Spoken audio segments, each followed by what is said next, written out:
Everyone, welcome to the show. I have more George Santos news to share, and it includes a yacht sale, a shady yacht sale.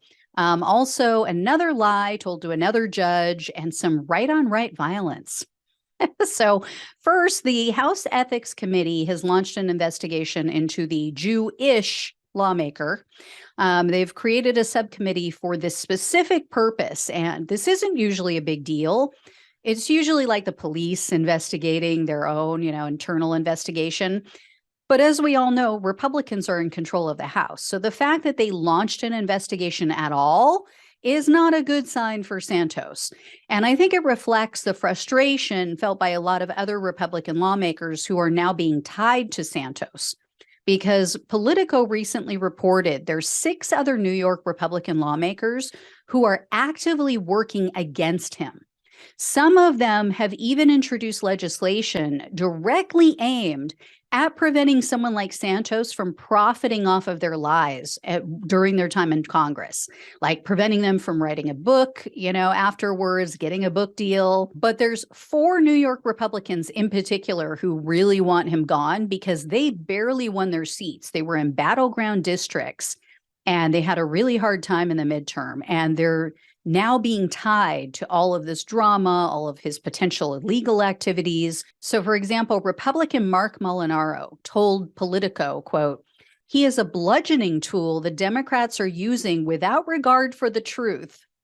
They're lying about us in relationship to him, and he's caused us every day to have to respond to his very existence in the House of Representatives, instead of giving 100% of our time to the important issues that the Americans and the people who sent us to Washington care about."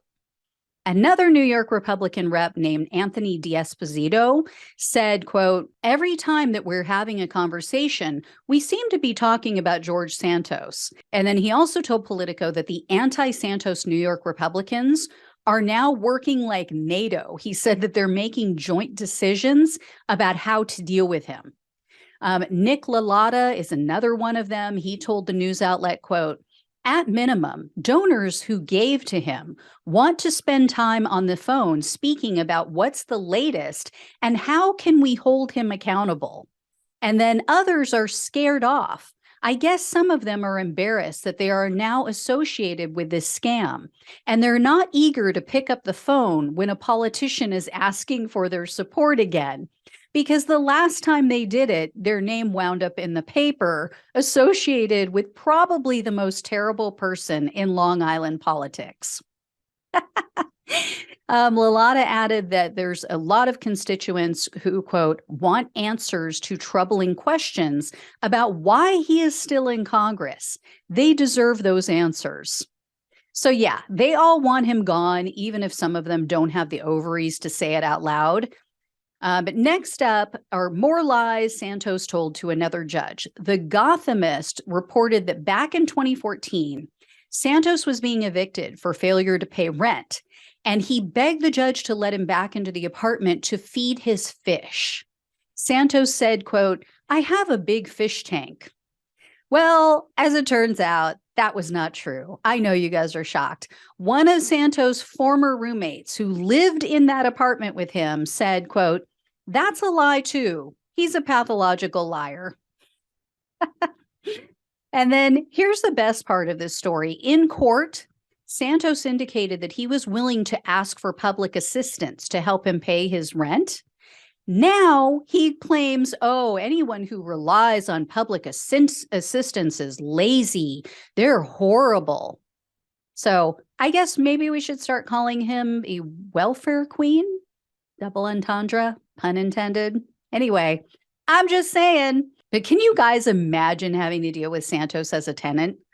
Oh, what a nightmare. Anyway, last but not least, the Justice Department is now investigating a $19 million sale of a super yacht.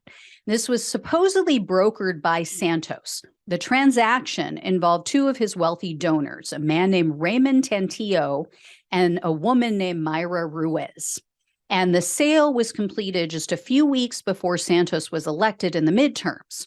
So no other details are available at this time, but I would imagine the feds are investigating for potential campaign finance violations Maybe how Santos went from making 50,000 a year to over 700,000 overnight, having millions in assets in a company that it was just launched, things like that make no sense.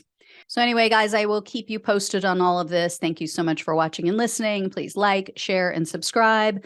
Please donate. Please become a monthly supporter. Love you all. Take care, and I'll talk with you soon.